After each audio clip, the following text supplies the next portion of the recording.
also back with Gwinnett Lawns and beautiful. Look at that sky. There's not a cloud in that sky. Atlanta, Georgia. Today is, what is today? It is September the 13th, right? Yeah, 2022. And on today's video, I'm going to show you practically one of the reasons that I use the Trimstar mower. No other mower can cut this yard I'm gonna do. I'm not gonna tell you what it is, I'm gonna show you what it is. So I wanted to ask you guys, so my neighbor across the street, you can see there's another guy, landscaper right there. So my neighbors across the street know I do lawn maintenance, and I think I probably have the best looking grass in the, almost, me and another guy, it's neck and neck, but he cuts his grass very frequently like I do. But their yard, they have gone through 3 different yard guys probably over the past month and a half. I see this guy, he's actually, this is the 2nd time he's been here. I don't know if my neighbors are cheap, I don't know if they don't like them, I don't know what's going on. But isn't that funny that I have a lot of yards in this neighborhood, but my neighbors across the street, I don't know, I don't think they like me. I don't know why. Anyway, enough of that. Let's it is, what is, it's 10:40 and I'm just now leaving the house. The reason is because it was like 50 something degrees this morning, and we're not supposed to have rain for the next 9 days. It's going to be nice. There's a nice breeze. I think it'll be 85 degrees, and I'm trying to let the dew on some of these yards dry up. So the house I'm going to do, get it, dew? The house I'm going to do, cut, is the grass doesn't grow that much, so it's not going to be that bad. But I'm going to show you why I use the Trimstar. So let's see why.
this camera adjusted so I don't have to hold it. So I won't be able to see if the camera captured how steep that hill was until I edit it. It is very steep. The mower, I can ride the mower up the hill, but it's going to do a wheelie all the way up just because it's so steep. Now here's the problem. I for sure would not even attempt to take a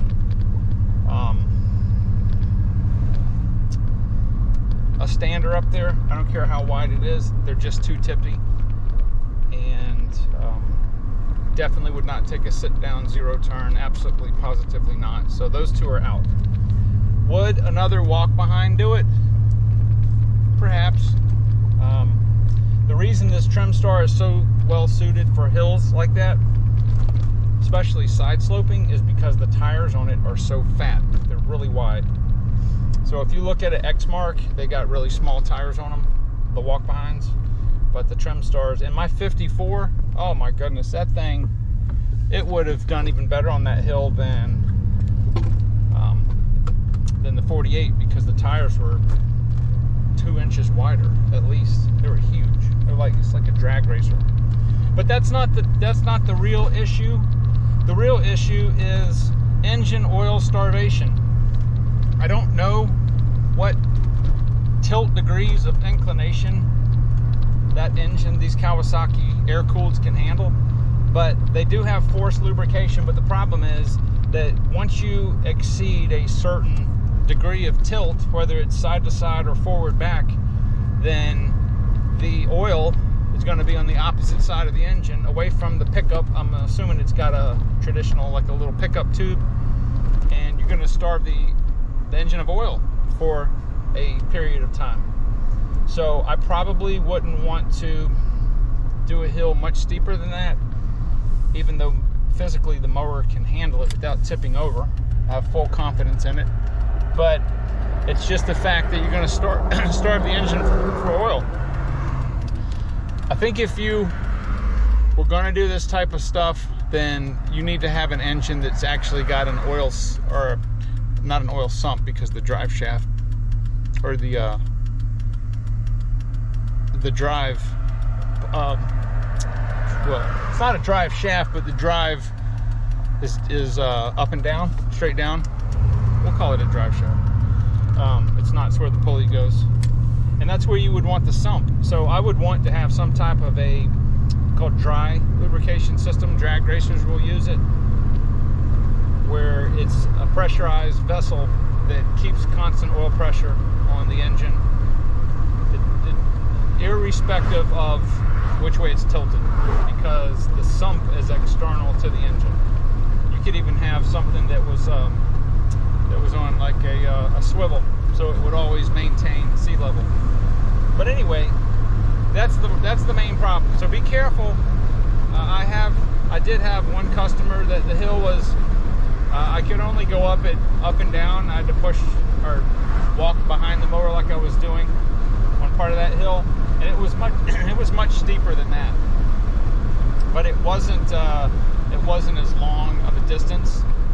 So and the problem is that you're not going to be able to tell the engine. It's not going to make any noise if it's starving for oil until it's too late. So I would say that that would probably really want to be my max of doing that.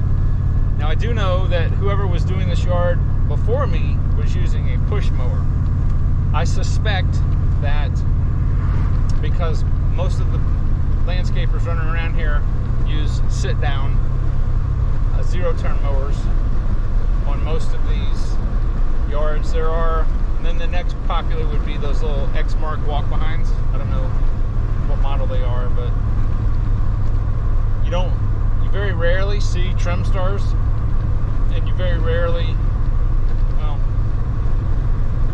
maybe 15% of the time you would see standards. They're just, everybody wants to sit on their butt and mow grass. And the problem with this is it's so hilly. I mean, look, there's ravines everywhere. It's very hard. You know, this is not This is not mountainous terrain, but it's extremely hilly. We're in the foothills of the Appalachians. If you were down in Florida or somewhere in Texas or along the coast, even middle and South Georgia where it's flat, yeah, you can use whatever you want. But around here, it seems like people just want to sit on their butt and mow. And to be honest, they don't do those sit-down mowers unless it's kind of a flat area. They just don't do, they scalp a lot. So I don't know. And I've seen them stuck. You know, we get a lot of rain here. So anyway, I hope that video was entertaining for you guys, and I hope that the camera was able to capture. If I can figure out on my iPhone how to measure the degrees of slope, I will, and just put it in the description somewhere. But it's pretty good. I mean, you have to be careful walking up it, and there was still some dew on the grass, so it was slick. But anyway, I'm gonna look at that. Look how beautiful the sky is. I'm gonna look like I'm a drunk sailor driving with this camera. Anyway, so I'm just gonna enjoy these next 9 days of no rain. Hopefully stuff will dry out. This Bermuda will slow down a little bit. And I will talk to you guys on the next video.